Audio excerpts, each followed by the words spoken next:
He also has class at 11 and he'll leave. Then our Okay, next okay, very and our respected Dr. Ganeshan sir. Then expert speaker of the day, the renowned faculty of IIT Indore, Dr. Preeti Bube ma'am. Then expert speaker of the day, Dr. Sharath, a very talented and known scientist of RRCAT. Ajay Soni sir, he's from Mandi IIT. Then principals of Sikha schools and convener of the program, Professor Sarvesh Mishra sir. All the faculty and staff members and all delegates. On behalf of Sikha College, I welcome you all on this virtual platform. And with the blessings of the God, will initiate the program. We are honored to have amongst us such known persons, the scientists in the field of physics. So, not me taking much of time, Preeti madam, I will request you to please initiate your lecture. Thank you. Over to Preeti ma'am. Thank you very much. I begin with thanking the organizers for giving me the pleasure of being a part of this event. It's really honorable to be on your platform. I'm trying to share my slides. I'm using this platform for the first time, so please bear with me if I am not able to really quickly work at this. I'm trying my best.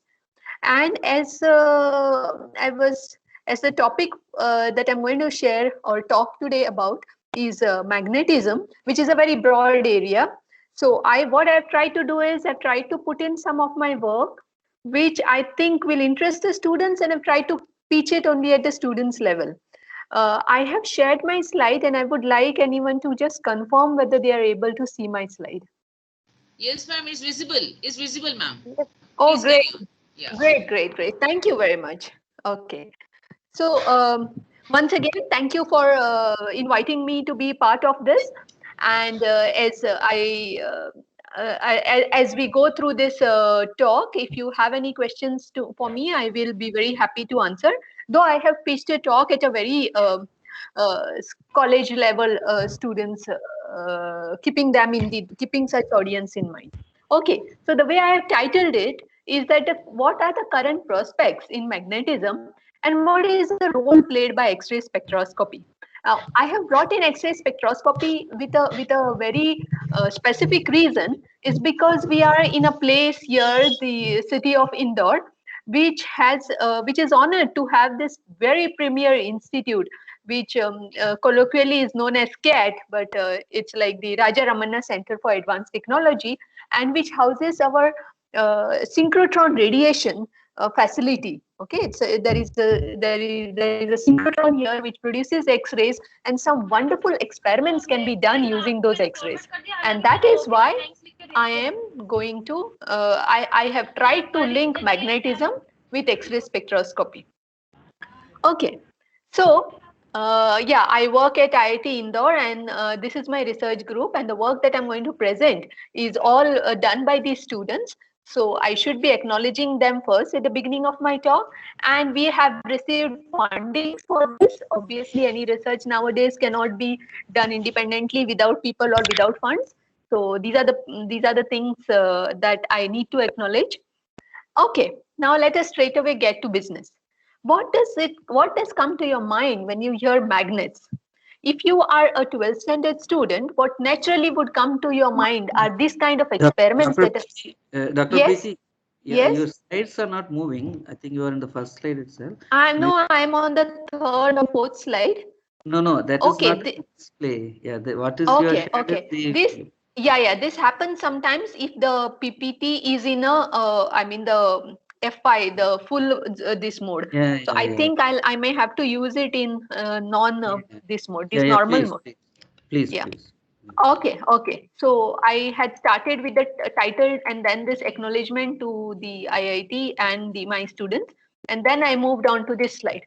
So as I was saying, what would come to our mind when we talk about magnets is basically a naturally occurring magnet like a bar magnet shown here, or one would talk about passing a current through a wire which basically our basic electromagnetic or electrostatic and magnetostatics teaches us, is that if you have moving charges, then those moving charges will constitute a magnetic field around it, and that's what is demonstrated in this man-made electromagnet layers. So you could make a current flow in a wire, and you will see that you can generate a magnetic field.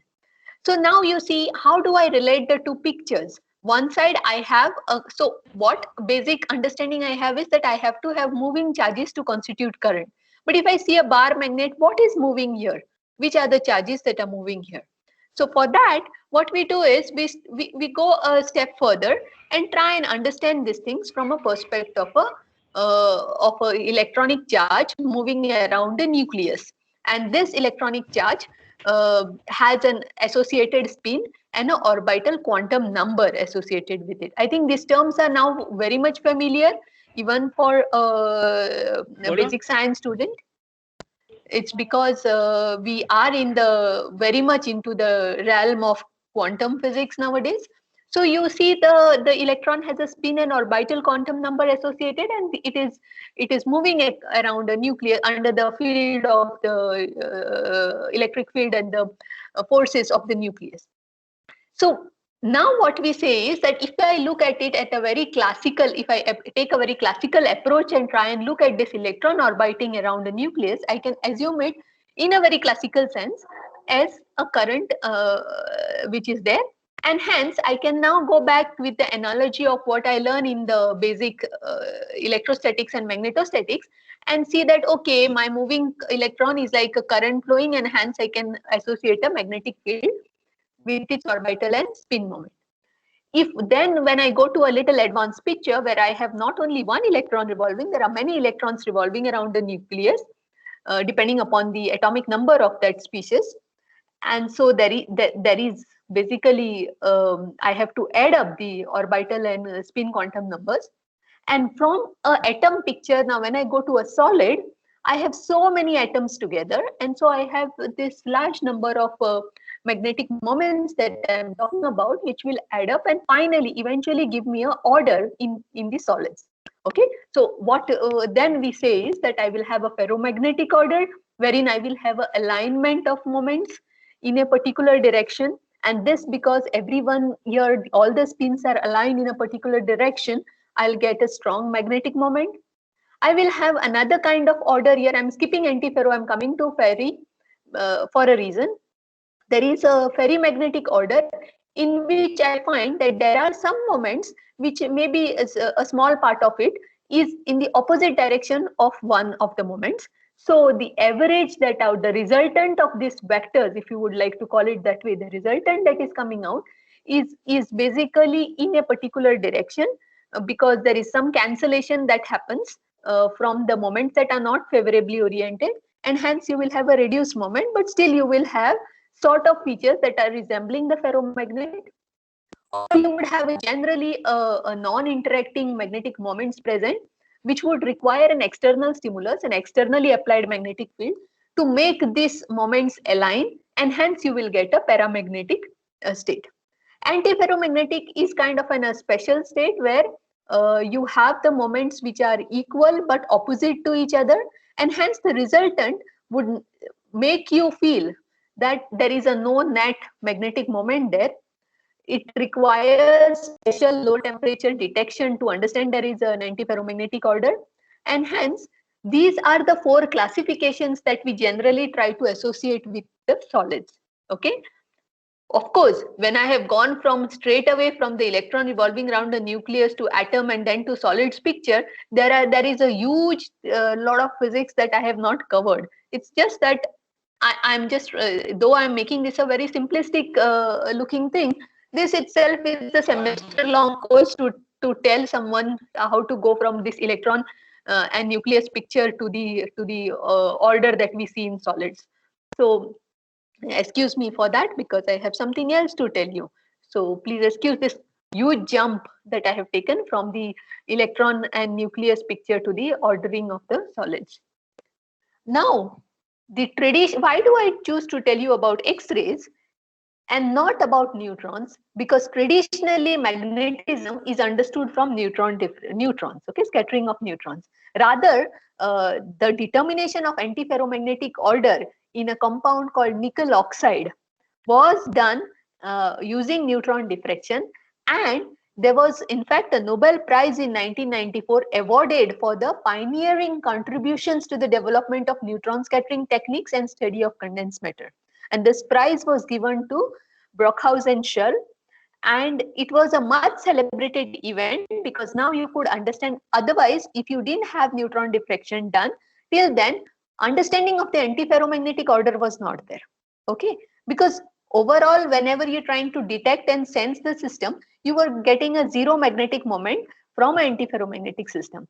It took neutrons to diffract and show us the extra magnetic cell being present in the order in the sense like this, the upspin and the next upspin, or the downspin and the next downspin, and understand this order was possible. Understanding this order was possible only using neutrons.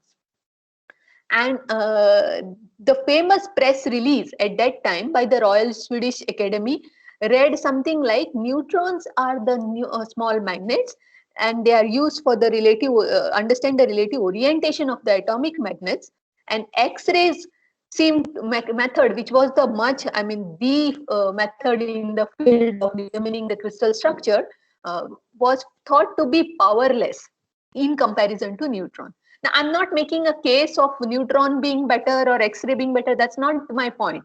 What I'm trying to tell you is the subtle point that comes ahead. Of course, we associate that study of magnetism using neutrons. Very good. Yes, it deserves its position. But what happened over the time is this happened. If you can see this slide, you can relate that there is an evolution that happens on the memory storage. We went from something like, floppy disk and all, which even my generation has not, I have not used, so I don't expect you students to have even seen a floppy disk. I started somewhere around the CDs, and now you see we have this micro SD cards and even much more smaller memory storage devices, or you have this huge 5 terabyte, 10 terabyte hard drives that we use as external hard drives these days to store movies and musics and things like that. So what happened was, the way we are storing the information, that evolved, and a very big part was played. I don't want to use this slide. I'll straight away go to this slide. A very important role was played by magnetism here. Their magnetic storage was exploited. This ability to have a spin flipping and storing information and in bits and bytes using the spin of the electron or charge carriers was exploited in memory and storage applications. So now what you could have was a small IC which housed a lot of complex electronic circuits. And if you take a small section of it, then the small section would look like this multiple arrays of layers of material being pasted one on top of another. But it's not that it is just been pasted one on top of another without any logic. If you try and see much further deeper into this layering, which is again zoomed here and showed in the adjoining figure, there is a magnetic memory cell that is constituted here. And you have, when the current flows, there is a magnetic field generated, and then you can read and write the memory here by orienting the spins in this layered kind of materials that are or the other name for this is the multi-layers that are made to store information. So these devices, depending upon their applicability and the way they are made to work, the function that they perform in the device, they are known as spin valves, they are known as GMR devices and things like that. But the heart of it is there are these magnetic spins that have to be oriented in certain way to store information. So now you see this paradigm shift that has happened in the magnetic devices used in computers has gone from a very large, huge storage, physically large systems to a smaller and faster system. We are in the ultra fast nanoscale region. Not only has the size reduced, but also the time required for this functionality has come down.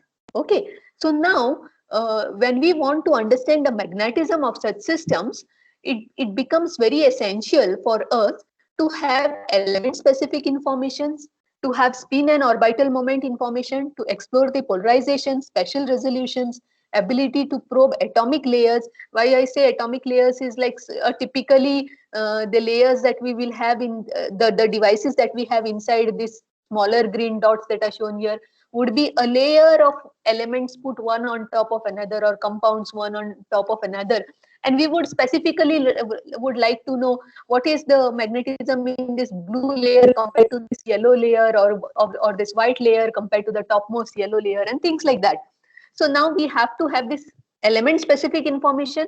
We have this very tiny devices that we need to study. The switching of magnetic spins here is happening at a very small scale. So keeping all these things in mind, the technique that one has to look at for these materials needs a change. And that's where the X-rays come and are found to be very, very, very useful.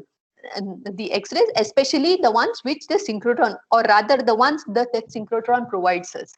And that is basically is the plan of my talk, to tell you about a technique called X-ray magnetic circular dichroism. And then I will tell you a specific material called as the Heusler alloys, okay, which are the ones relevant for spintronic, seems to be relevant for spintronic application. So what is this magnetic circular X-rays doing with magnetic circular dichroism?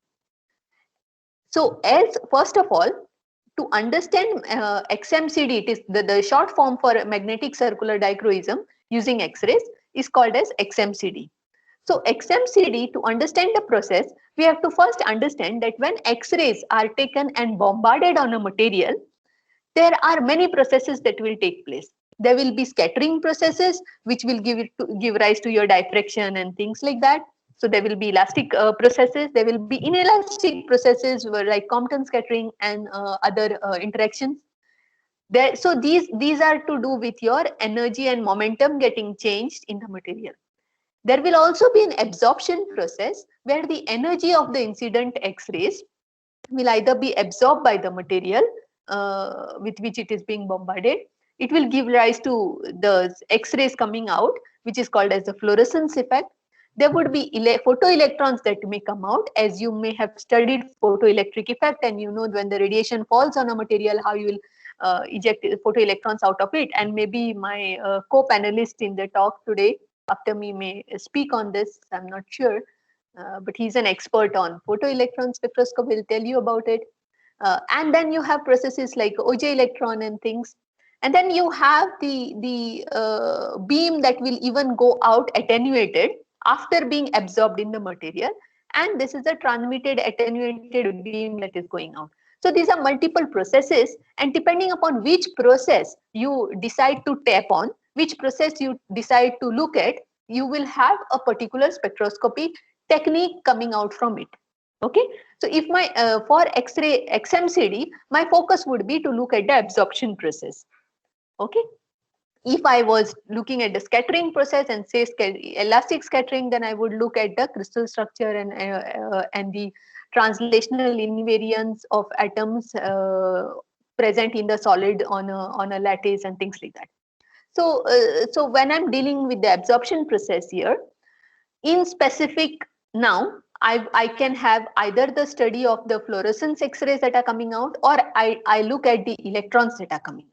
And so that leads me to this picture where the absorption process, I can either determine, if we start from the left hand side picture, I wish I could do this in a presentation mode. In that time I had put all the animation here and it was easier for me. But anyway, look at the left hand side picture. And the left hand side picture, you see there is a transmission process being demonstrated where you have the incident radiation which falls on the sample that you want to study, and that is of a particular thickness, and then you have a transmitted beam. You could also have a fluorescence effect that is happening, and as I said, if you place a detector which will help you detect this radiation of transmission that is coming out or this fluorescence, depending upon what you determine, you will term your spectroscopy in that way, either a transmission spectroscopy or fluorescence Basically, what is happening is that because you are shining a light of or X-rays of a particular wavelength, you are able to excite some deep core level electron if the intensity, if your energy of your incoming radiation matches with this energy gap, then this electron will go to a higher level because you are providing that excitation energy to that electron to jump to a higher level. So there is an absorption of X-rays that will happen at a particular energy. And that is what is demonstrated here in the figure below this, where if you now look at the transmitted intensity, you will see that at a particular energy which matches with this absorption, you will have a feature, you will have a dip in the intensity because those are the X-rays that are absorbed by the material. And then it continues again. Then after some time, again after certain energy, there is again another level for which the energy matches, and there will be again a dip in the absorption curve. So this will happen, we know from the Bohr's model of atom and things that this will happen at a specific energy level because energies are not freely distributed, they are at a certain discrete energy levels. So this absorption of X-rays will happen at a certain energies. The other way of detection is the electron yield, where what you do is like you bombard the sample with X-rays, and now what happens is you look at the outcoming photoelectrons. Okay, the electrons are generated. Maybe when you have the core excitation like done here, the electron from core is excited to a higher level. That electron then comes back to the original level, and in the process it transfers some energy to the one more outgoing electron, and you have an OJ process happening. So you will have OJ electrons, or you'll have the photoelectrons coming out of the system. And this happens, this is again a surface sensitive technique. So these electrons that are coming out, you have to count them before they are lost in the system. So this you will have to detect this electrons very swiftly and at the surface of the electron. So okay, this picture here may look a little sort of because this current meter, what basically to count this electron we would do is we would connect a wire on, or we make an electric contact on the sample, and you will try and record the electric current because you have the electrons coming out here. So you will get some current and you will try to associate that with your electron yield. And so as you tune the incident X-rays, which is shown here, if you tune the incident X-rays, then you will have at certain energy, you will have a electron yield that will peak because it will match, and this matching or this increase in the intensities again happens at specific levels because energies, there are only certain energies of the incident radiation that will match with the gap between one level to the another. This is a very simplistic way of telling what an absorption process is. So, okay, I put a picture of synchrotron here. Somehow I could not get an aerial shot of RRCat, but I got this for Springate, where I worked before. So I put this picture here. But okay, neglect it. Let's go to the magnetic circular dichroism. When I talk about now, see, now we have to put the XMCD together. I said I need the absorption process, and now I need the circular dichroism process. Now, how will I get a dichroism? Because the X-rays that are produced in a synchrotron are linearly polarized, which means its electric vector is pointing in a particular direction, which is perpendicular to the direction of propagation. You make these X-rays, which are produced by the synchrotron, fall on a particular arrangement, a particular optics, such that it will give rise to this kind of circular polarization. As a cartoon of it, I have shown here a potato slice or potato chips that are spiral in shape. So you make this, so after this rays passes through a particular arrangement of crystals, its orientation is such that the electric vector now moves either clockwise or anti-clockwise to the direction of propagation, okay, to the k vector, to the direction of propagation. So now there will be an angular momentum H plus, that H cross plus that will, or H cross minus, that is transferred to the photoelectron that is going ahead. Okay, so if you have a right circularly polarized light, then you will have a transfer of momentum, say H plus, and if you have a left circularly polarized light, you will have a transfer of momentum that will be minus H cross. So the electric field vector which you have now made to go in a particular this spiral order, is now giving rise to a circular dichroism that I can exploit in my absorption process. And that is exactly what the XMCD is. It puts together the absorption process and the circular dichroism. And what we realize is, now if I have a magnetic material, see, earlier what I told you was that there will be an absorption when the X-ray energy will match with the band gap separation between the energy levels. But now what I say is that I have an added parameter of circular dichroism. So I have a right circularly polarized light, or I have a left circularly polarized light. And when I make it incident on my material, there are possibilities of excitation that depend upon what is the available vacancy for my excited electron to go. Okay, so whether, like, if there is a positive helicity or the right circularly polarized light X-rays that fall on my sample, and if the possibility of exciting this, because I have to maintain the same spin when I'm exciting, so when I go from this level, I have to have an unoccupied level for where I can send my electron to. If I had a normal metal, which is non a normal material which is non-magnetic, whether I send a circularly polarized left or right circularly polarized light, I will have a certain absorption that will take place. But now, if I have a orientation in a particular direction, there is a magnetization present in the sample where there are spins aligned in a particular direction, then depending upon the helicity of my X-rays, right or left, the helicity of that X-ray will have its propagation vector aligned in the direction or against, like the blue and green situation shown here. And because of this, because of the helicity of my X-ray being either in favor of that orientation or against that orientation, like shown in the blue and green boxes here, this will affect the intensity of my X-ray absorption curve that I get. In one case, I will have the intensity rising, which is shown in the topmost panel here. In the other one, I will see a dip or decrease in the intensity. And accordingly, now if I look at the electronic configuration, I can then access the unoccupied states. So let me just quickly come to the situation, like where when we have these absorptions happening, I will have in one case increase in the intensity and another case decrease in the intensity. And then if I take a difference of the two, I will get a particular distribution where I will see that there is a change in area. Now, this change in area of absorption is what is exploited to understand the magnetic moment, and that is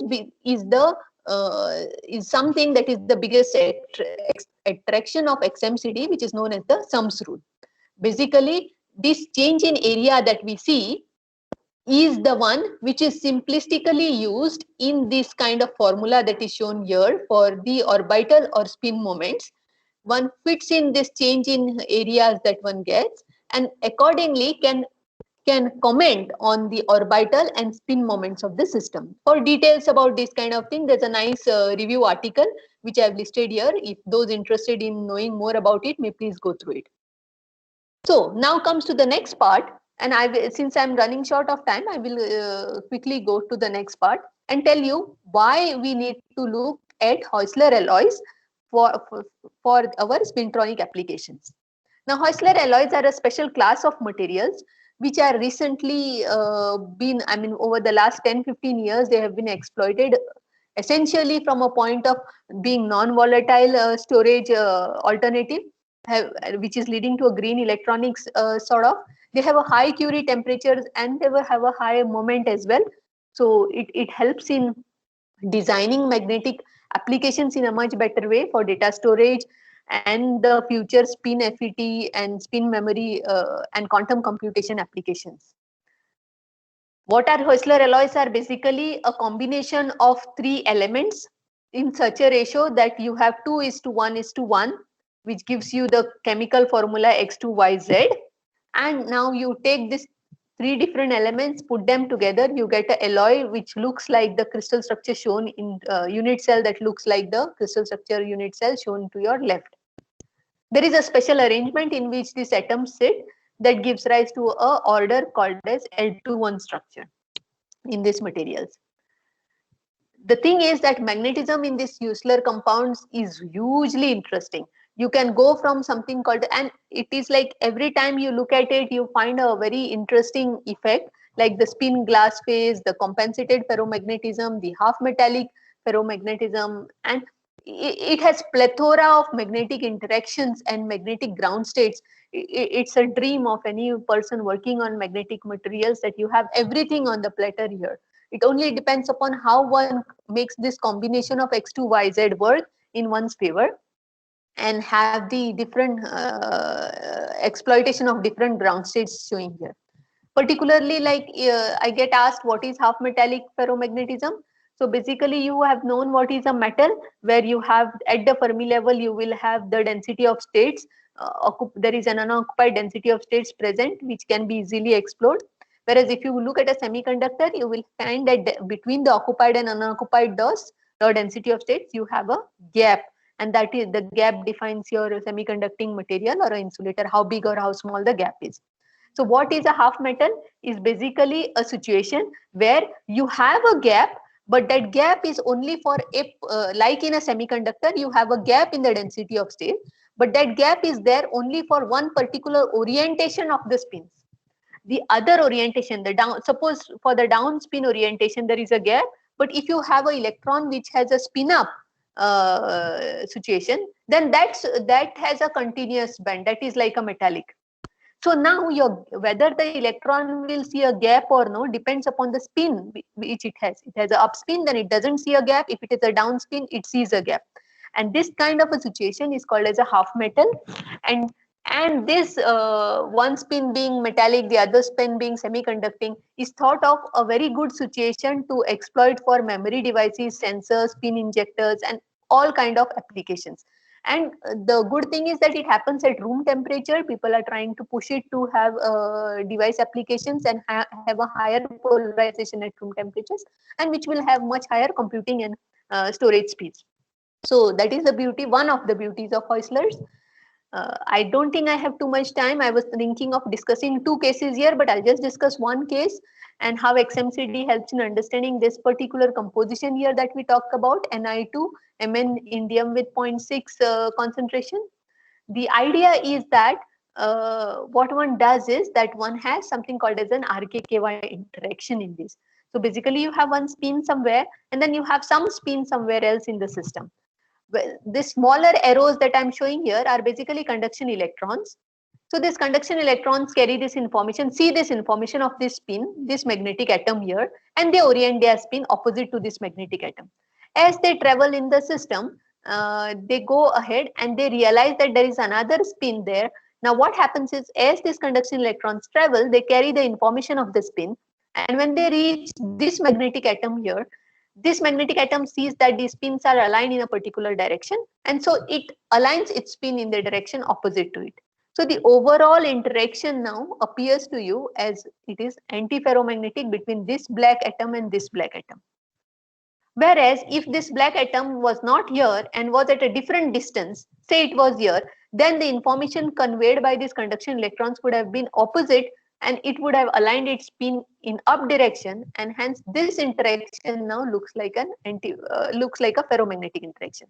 So basically this kind of interaction where the spin interaction between the two systems is dependent on the distance between them is basically called as an RKKY interaction, where the exchange interaction depends upon the distance between the magnetic atoms. And this is at the heart of the magnetism in Husserl's.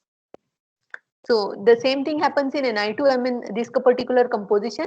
It has basically an excess of Mn, a 40% excess of Mn sitting at this indium position, which gives rise to very interesting properties like large magnetocaloric effect at room temperature, and its magnetization when measured with respect to temperature shows very interesting kind of phenomenon where you see peaks and all occurring, and these peaks having the dependence on magnetic fields and things like that. These are technical details, which if you are interested, I'll discuss. I'm just skipping fast because I think I've exceeded my time. And so let's leave this. Let's come to the XMCD part. So when we did the XMCD for these material, what we realize is that so because magnetism for us, when we measure the magnetism as a function of temperature, you see that there are different kinds of peaks and dips that we get along these curves. That means there is a different kind of antiferromagnetic and ferromagnetic ordering that takes place along this at different temperatures.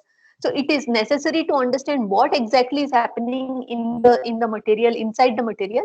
And so one tries to measure XMCD at different temperatures along these particular curves. Okay.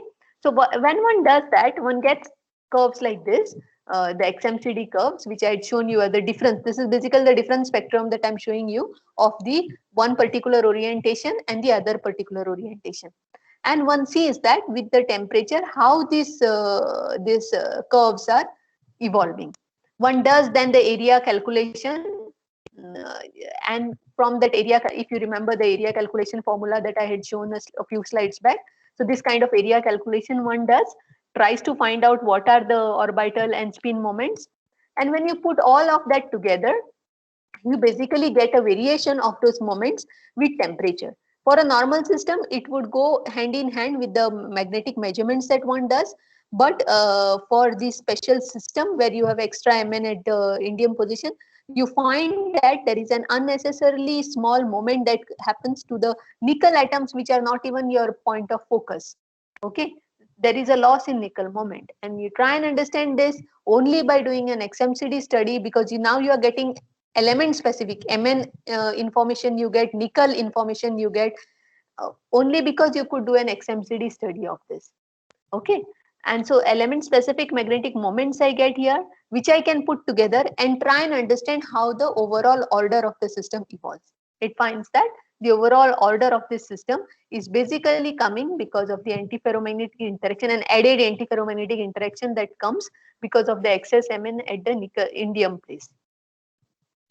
So yeah, so I'm just trying, I will skip this part because then another system I don't have time. I see that I've reached 11:35. And so the overall conclusions of this is that you can have a study of very intricate studies of the element specific systems if you do an XMCD of the materials. With this, I stop and I leave you with these beautiful pictures of our campus, and I'll be happy to answer any questions if the students have. Yes. Thank you so much, Preeti ma'am. And we are thankful to our mentor, Dr. Ganeshan sir, as well, because of whom we got opportunity to hear you, ma'am. So thank you so much. We do have questions. So I hand over to Professor Sarvesh Mishra. Sarvesh sir, please take over. Good morning to all. Very informative session, ma'am, to deliver lectures on magnetism.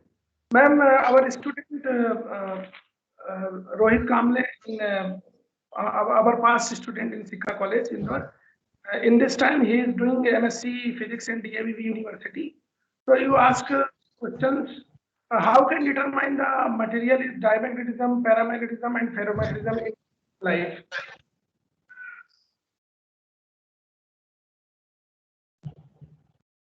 Preeti ma'am? Yes, I was logged out of the system. I don't know how. I could just log in. Could anyone please tell me what was the question? It is just they want to know how do you measure paramagnetism, ferromagnetism, diamagnetism. Oh, the diamagnetism, ferromagnetism. Hello, I hope I'm audible. The easiest way is to go to like suppose the IUC. They'll have a system called as a magnetometer there. Okay, basically it will allow you to put a sample between. So there is the superconducting magnet, and you put your sample there and make it move through the coils, which will have a moment determination, and you can do a temperature variation also. So basically the simplest thing is you go and measure magnetization versus temperature curve. You will see that the magnetization versus temperature and magnetization versus field measurements will give you either a particular M versus T and M versus H curves, which will help you identify which is which. Okay, thank you, ma'am. Our next question is our BSc final year student. Yes. Manu wants to know, ma'am, what is Aurora borealis. What Aurora- is? Oh, okay. That is some phenomenon that happens towards the poles of the Earth because of the magnetic field. So what happens is, I think it happens in the North Pole of the Earth. Yeah, because of the strong magnetic fields being present there, the way the magnetic field affects the building of the clouds and because of that particular phenomenon there, the experience, the strong magnetic field as compared to the rest of the region on Earth, even the light falling on those clouds and things to give rise to beautiful colors. So yeah, it is a very interesting phenomenon. It's something that happens in nature, and the reason for it is the magnetic field being slightly different than the rest of the region on Earth. Okay, ma'am. Next question. Our BSc second year student, Sarang Ravekar, asked which magnet should be used for magnetic therapy? Which method should be used for? Magnetic therapy, ma'am. Magnetic therapy. Magnetic therapy. Yes. I don't know about therapy, but I know that MRI can be used to determine a lot of kind of ailments in the body. I don't know about therapy. Okay, ma'am. Okay, ma'am. Thank you, ma'am, for your precious knowledge to our student. Sure. My pleasure. I had a comment, small comment. Yes, sir. Yeah, Dr. Preeti has done a very, very excellent, very high level talk for the students of the people. You should have been much more more pedagogical, but the beauty of this is that we have in ISER near Bhopal and IIT and then RRCAT and IUC and many institutes are there. So students in and around Indore or even MP, they should try to use it. आप लोग है ना बच्चों लोग आप लोग you can go to IUC और RRCAT और ISER उधर जाके प्रोजेक्ट करते हैं बहुत अच्छी से आप साइंस कर you can learn science from there. So try to use this expertise and very multi-crore facilities have been set up. Crore लगता है इसके लिए सेटअप करने के लिए बहुत काम भी 2000 साइंटिस्ट के ऊपर काम किया था इसलिए people have to use it. Okay. नहीं और दूसरी बात ये भी है कि हर experiment is itself running an XMCD experiment for maybe 8 hours is itself will run you in crores. I know. It's nice that you told what is there in our next door. People don't know what is there in the next door, so it's nice that you told me. Thank you, हमारा sir. पड़ोसी में काम कर रहा है, we may not know, so better to learn something on this. Very, very happy. Thank you, really. Thank you. It was my pleasure. I have one question. Thank you so much, Preeti ma'am. Thank you so much, Ganeshan sir. And our panelist for the day, we are very happy to have Sharat Chandra sir with us. He's a scientific officer for E-magnetic and superconductivity material section of RRCAT, and he's engaged in a lot of research work in Scopus and UGC Care. We are really very fortunate to have Sharat Chandra sir with us, and I now hand over to Sharat Chandra sir. Sir, please.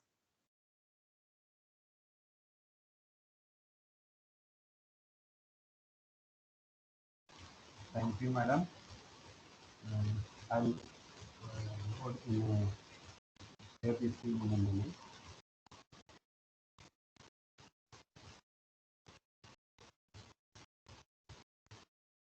So you are not audible fully. Like, it's very low volume. The audibility is less. Is it okay now? No. It is better, but can be more.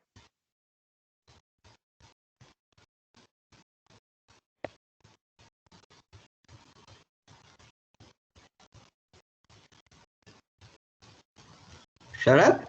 Hello. You remove your headphones and all, it will become better. No, this is the. Okay, fine.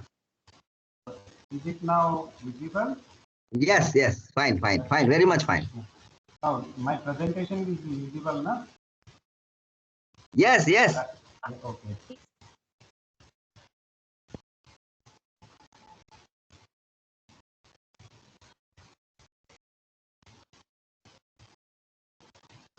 Good morning to all again. I would like to present the concept of superconductivity. Superconductivity was one of the major discovery of 19th century, which questioned the physics existing at that time. The explanation requires the advanced physics knowledge, such as quantum mechanics.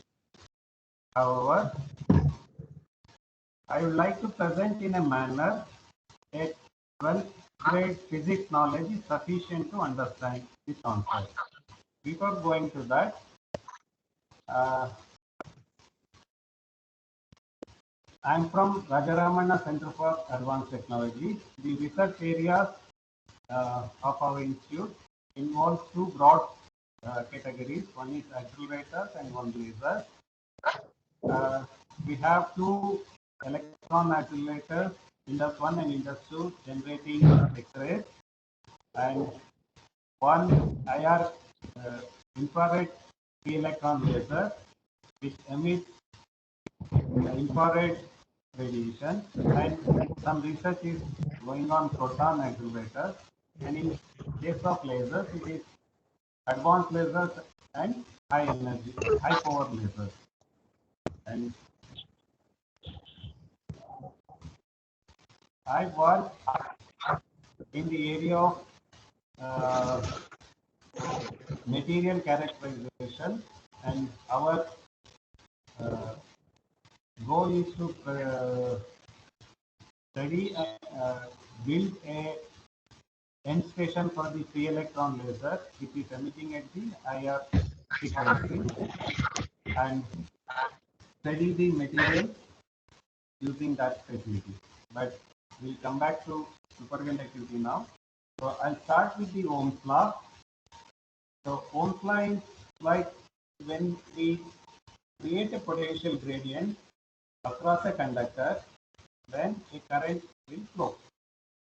So the proportionality constant is called the resistance. So then the terms like what is current, electrical current, it is the flow of charges. I will stick to only electrons. The charges are now considered as electrons. Electrons, there are two types of electrons in a solid. One is free electrons. These free electrons which can move freely inside the material, and when we give a potential gradient, these electrons move along in the direction of the gradient. And there are bound electrons which are strongly attached to the atom, which cannot move inside the solid. Then voltage is the potential gradient. We can understand this by equivalenting it to the tank of filled of water. Like we know that the potential energy of a water filled in the tank is like mgh, the mass of the liquid, and gravitation G is the acceleration due to gravity, and h is the height of the liquid. And if the height is less, then the potential energy is less. And if we connect two tanks with a different height, then the water from higher tank which contains higher water, higher level of water will flow into the tank which has lower level. So this way, the electric current also flows when there is a electric potential gradient. And what is the electrical resistance? Electrical resistance is the resistance for the flow of charges. Here it is electrons. So why it has to happen, we'll come back later. So to understand this, we need to understand what is a solid. So solid contains two terms. One is lattice. Lattice is the regular arrangement of the points arranged in a very specific manner. There should be some orderedness to be there. And if we put atoms in these specific points in a very specific manner that has to follow some of the symmetry rules, then we have a solid. So let us classify the solid in terms of electrical resistance. So let us this classification like it is conductor, where conductors have very low resistance, and semiconductors they have relatively high resistance, and insulators they have very high resistance. Though this not the proper criteria to classify, like something 100 ohm or less, we can classify them as conductors. Up to mega ohms, we can class them as semiconductors, and insulators more than mega ohm or like in giga ohms, which cannot be measured many a time. So, if we measure the resistance or resistivity of a material as a function of temperature, we can see that conductors normally show decreases with the decrease in the temperature, and semiconductor shows an increase in the resistance when temperature is decreased. Now comes the superconductor. In the case of superconductor, resistance goes to 0. To understand resistance, how resistance can be 0, first we have to understand how resistance arises in the system. So, if we take a solid, now every atom is a neutral. The outermost electron is called the free electron, which can move freely inside the solid. The rest of the part, nucleus and the rest of the electrons become positively charged ions, and they fix at the lattice point. Now these free electrons are attracted by these fixed charges, ions, and they scattered by these electrons. They isolate towards this, so they scatter in some direction. So this is the source of scattering. If we generate a gradient across the solid, electrons from one side to the other side, the higher potential to lower potential, when they go, they collide with these ions, and that collision gives the resistance. This is a classic picture. Then how resistance will go to 0 in a superconductor? This classical picture cannot explain, because whatever the condition, this collision always be there. For this, we have to go to quantum picture. In quantum picture, we treat electrons as waves, and the atoms or the ions are taken as the simple harmonic oscillators, and they are treated as potentials. And due to the thermal energy, these atoms vibrate at their mean position, and now electrons we treat as waves.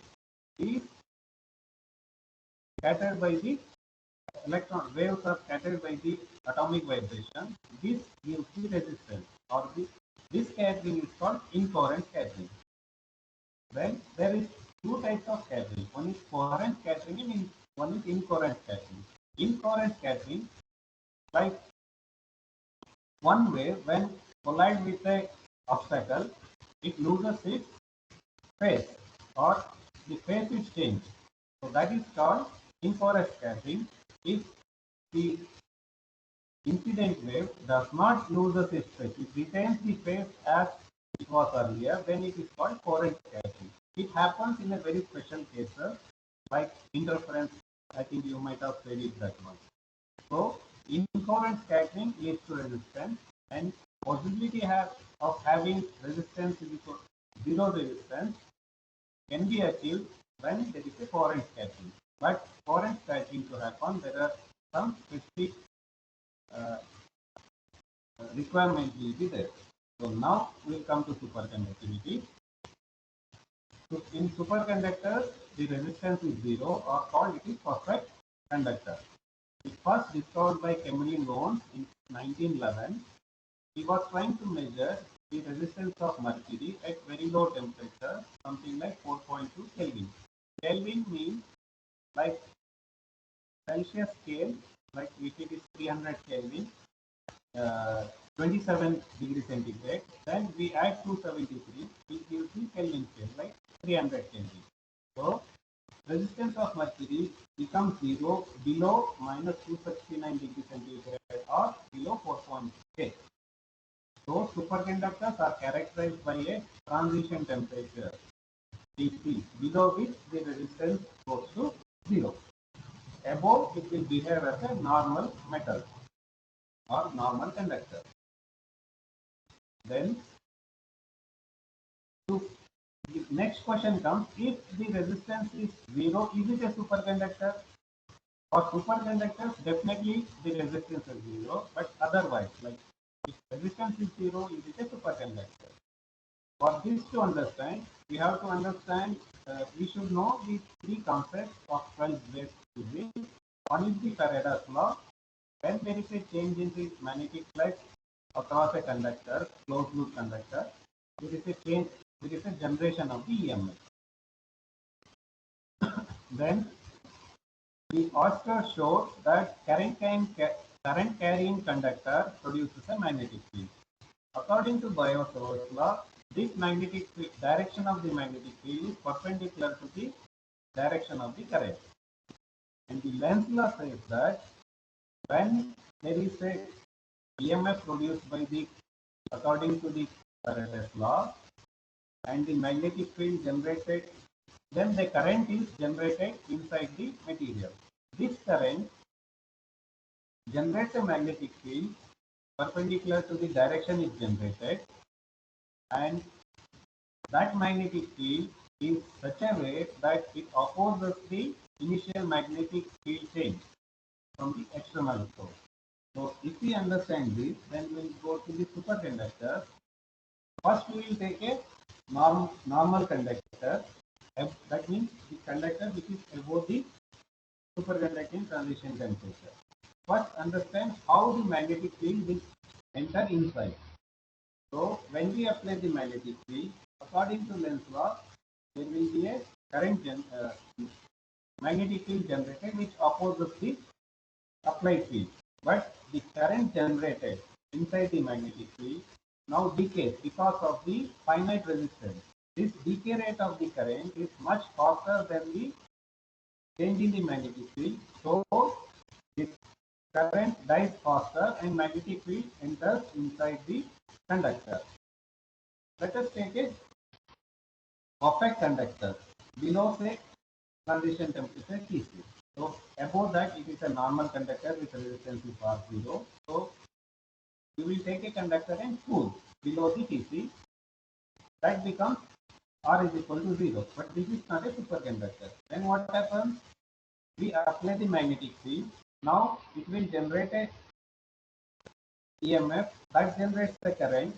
But since R is 0, there is no scattering inside the material. So the current remains. Now it is not decaying. So it will generate a magnetic field which opposes the field line magnetic field applied. So no magnetic field generated inside. If you remove the magnetic field, the magnetic field inside the conductor is still 0. And this case is same for the superconductor. The difference comes when if we apply the magnetic field before in the normal conducting state and cool it. For a perfect conductor, when we cool the magnetic field, when we cool the material in presence of the magnetic field, the resistance becomes 0. Now the field lines are inside. If we try to remove the magnetic field, then the change in the magnetic field will generate a EMF inside and it will generate a current, and that opposes the change in the field direction, external field direction. Therefore, the magnetic field that when external magnetic field B goes to 0, but inside there is a finite magnetic field because the current which is generated is not decaying. But in case of superconductor, if we apply the magnetic field and cool below the superconducting transition temperature, as soon as it goes below the superconducting transition temperature, all the field lines which are present inside the magnetic field are expelled out. So this is the contrast between a perfect conductor and a superconductor. This is called the Meissner effect, and this is also a essential criteria for the superconductor. So what are all the properties of superconductors? Superconductors have resistance to 0 and they are perfectly diamagnetic. That means there is no material. And they are characterized by a superconducting transition temperature Tc. Dr. Chandra? Yes? Dr. Chandra? Yes. Can you little bit improve your audio? So this is not clear really. Is it visible, audible now? It may improve a little bit. Either you go towards the mic or there are lots of echo and they're not One exactly going minute, to I think. follow, not able to follow it. Is it still low? And Yeah, the screen is clear. is it audible now? Yeah, it's audible. I'll try to increase my voice. Yeah, that will be very good. And we have, if we apply the magnetic field, let us take a superconductor and measure its resistance. I'm given an example of ZrV2 here. It goes to 0 at 8 Kelvin. And if we measure the resistance in presence of a magnetic field, say 8 Tesla, the resistance drops to 0, now happens at 6 Kelvin, much lower than the 0 field. And higher the magnetic field, now this dropping to 0 will happen at much lower temperature, and at some critical field H3, now the material no longer is superconducting. So, and one more is it has a critical current. Like if we start passing the current, DC current, then it will still superconducting. When it exceeds some current IC, now voltage starts appearing. That means now resistance is appearing. So there is a temperature, field and current space where limited by Hc, Tc and Ic, below which the material behaves as superconductor. So this is the properties of, these are all the properties of superconductor. Then how superconductivity happens? It's in a very basic aspect. Like if one electron is near an atom, now that electron will, this atom and electron will be attracted by each other, and this atom will move towards the electron. So now electrons are free, they are easy to move somewhere, and they are light. These atoms are heavier. So once they start moving, because of the inertia, they continue to move. So by that time, one more electron will come, and because of the larger positive charges, this electron will be attracted towards this. So whenever this one electron is scattered by this atom, this one more electron simultaneously will be scattered by the lattice. In that way, these two electrons are coupled. So once such coupling happens, then these scattering can be coherent. That leads to superconductivity. This theory was given by Bardeen, Cooper and Schuster, and these two electrons which are coupled are called Cooper pairs. Then what are all the applications of superconductivity? One of the major applications of superconductivity is like MRI magnet, where magnetic field of 1 Tesla is required to scan the hydrogen, distribution of hydrogen in the human body. And one more is like bullet trains, which are one type of bullet trains called maglev trains. So maglev trains is like magnetic levitation, where we can make the if we keep the magnet of same direction in a like S pole and S pole one over the other, so they will repel. If we arrange the magnet in such a way that one we can make to float the one magnet on that. Similar way,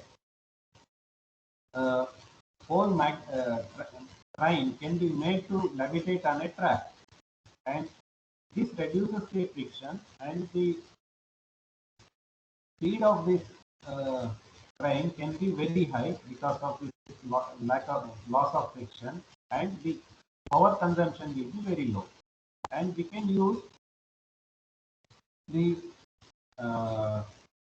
since resistance is zero, there is no dissipation of the heat, so that we can transmit the current, electric current in a lossless way, so that it will save lot of energy. And these superconductors are used in high energy oscillators to accelerate the particles. Now, next comes why one should do a research on superconductivity. Superconductivity, by its nature, is almost a low temperature phenomenon. Like earlier I showed, the mercury was mercury superconducting at 4.2 K or minus 269 degrees centigrade. And people have started looking for different materials which can superconduct at much higher temperature. Last year, people found that with very high pressure and with hydrogen and lanthanum combination, one can get a near room temperature superconductor. So, having a room temperature superconductor makes, if it is can be used for applications, then these like this MRI magnet can be very efficiently used, and energy will be, the cost of running those things will be very less. Then second one is, can we have a very high field strength magnet? So why do we need magnet, very high field magnet? There are many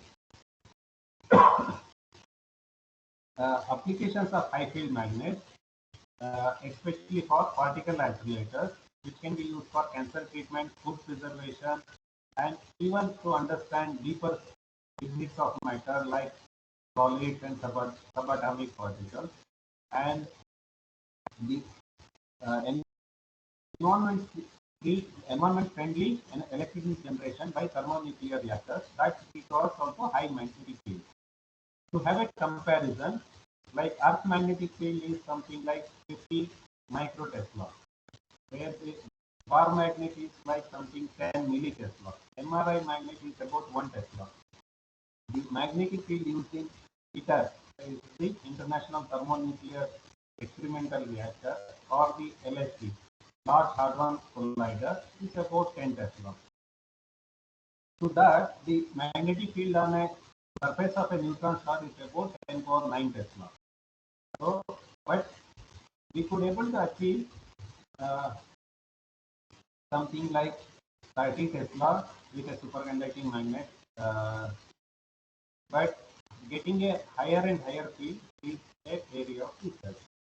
Then other one is to understand about the superconductivity, why some materials are superconducting, why not others. For example, like very good conductor copper is not a superconductor. Then what is the mechanism behind the superconductivity? Can we predict the superconducting transition temperature of any material before testing it? Can we say any material is a superconducting before doing a measurement? And can we understand the correlation between the superconducting state properties between the normal state properties when it is conducting normally? So there are many such questions which need to be answered. Then if we can answer this question, we can say whether this can be used for application like MRI magnet or can be for particle accelerator like that. Thank you. If you have any comments and queries, you are free to mail me at this. Thank you.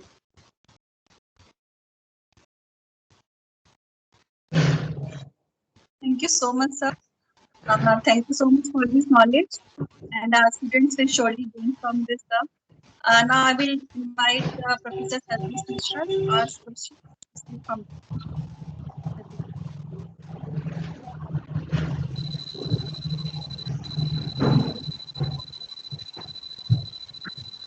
Question answer. Our PhD career sir, ask the question.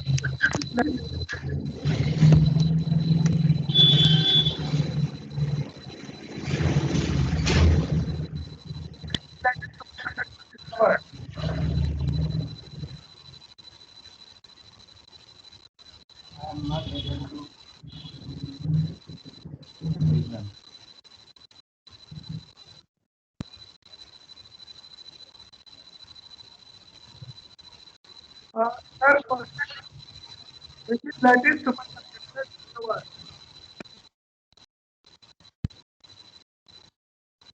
Not at all audible. The voice is not coming. Sir, please repeat the question. Yes, Sarvesa, you are not audible. Please repeat the question. Which is latest superconductor discovered? Our BSc third year student Anuruddh Suresh is asking. Superconductivity was discovered in 1911 by Kemmerling.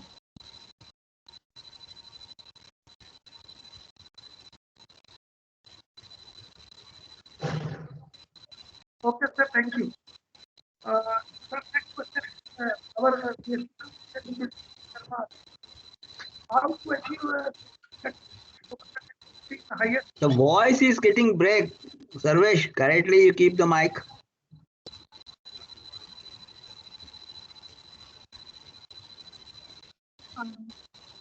Sir, you can try removing the mic, Sarvesa.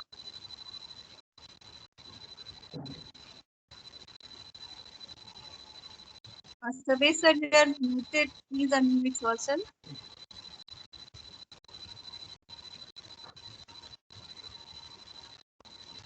You can share the question if possible.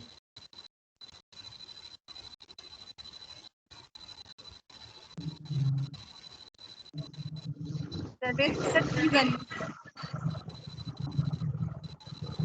There is some disturbance. I'm audible. Yeah, now it's okay. Please tell.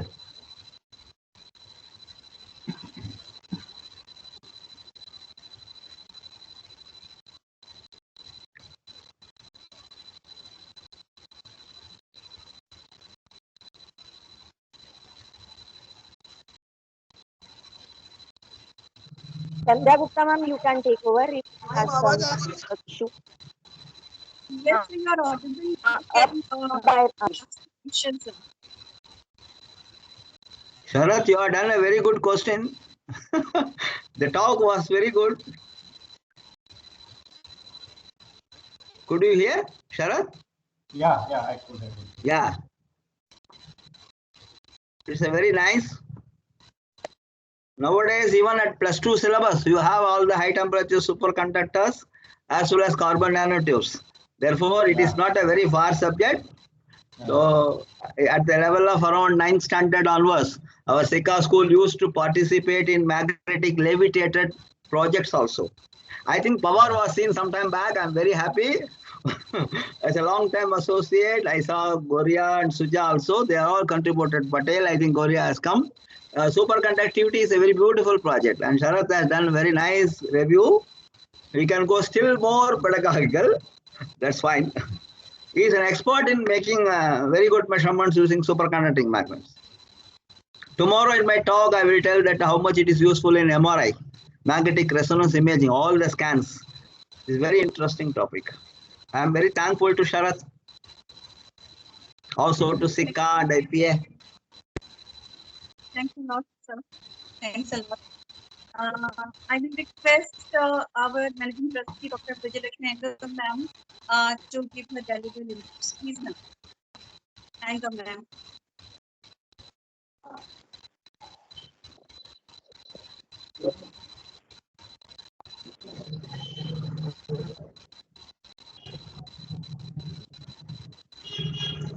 Ma'am, please. Some disturbance.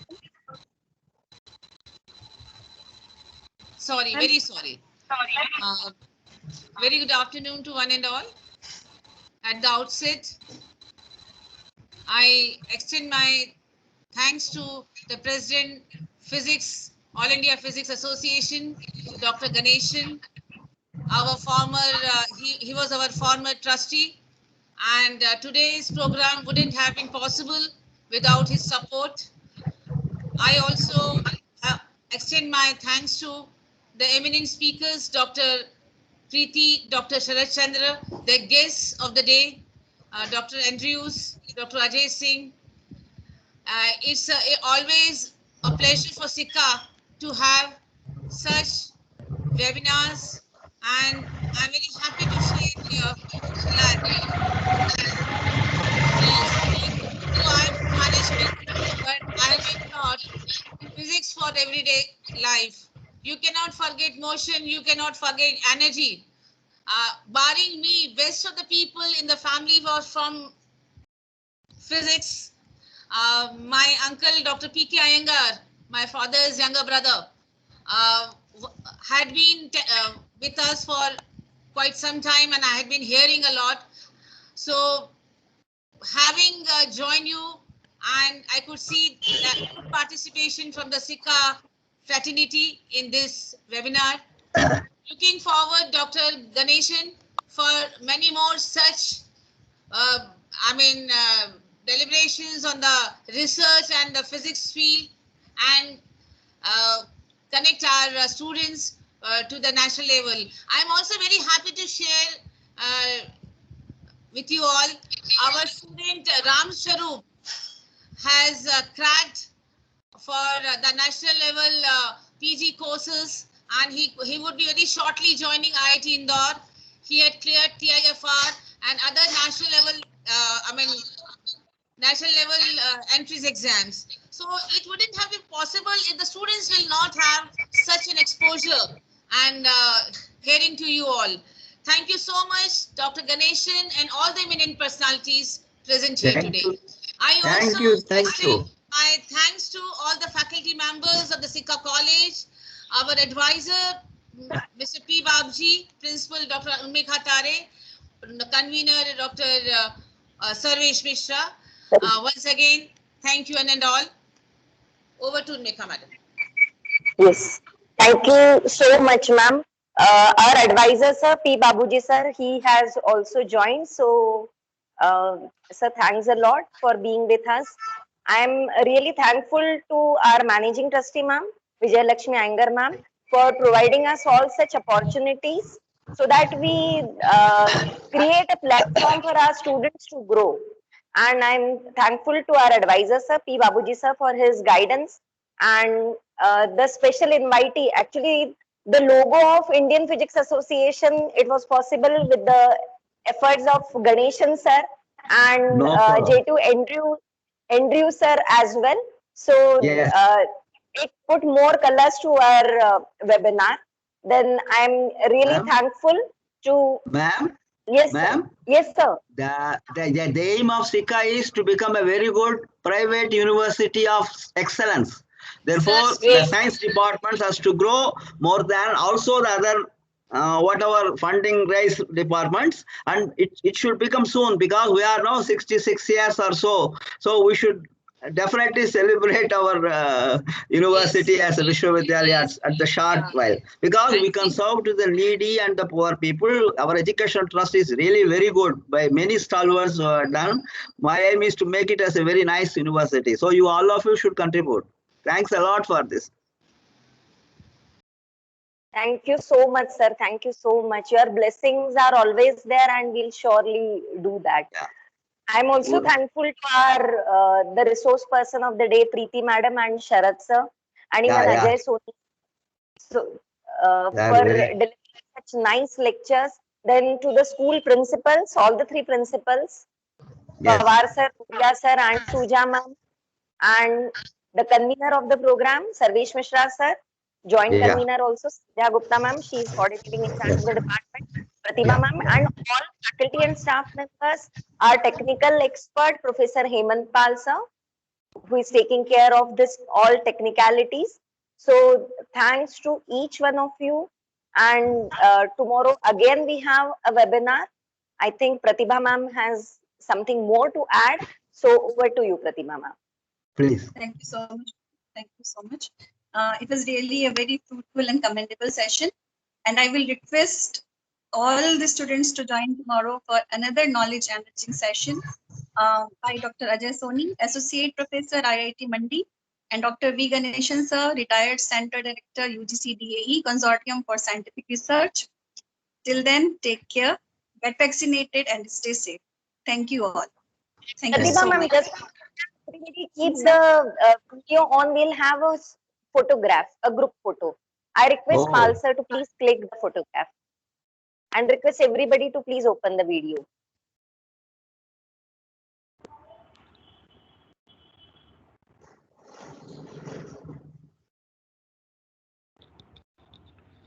Taken, ma'am. Yes. Thank you so Fantastic. much, Pal sir. Nice, Yes. nice. Thank you everybody. So Start. tomorrow we'll join again at 10:50 a.m. through the same link. Yes. Thank Thank you you. so much.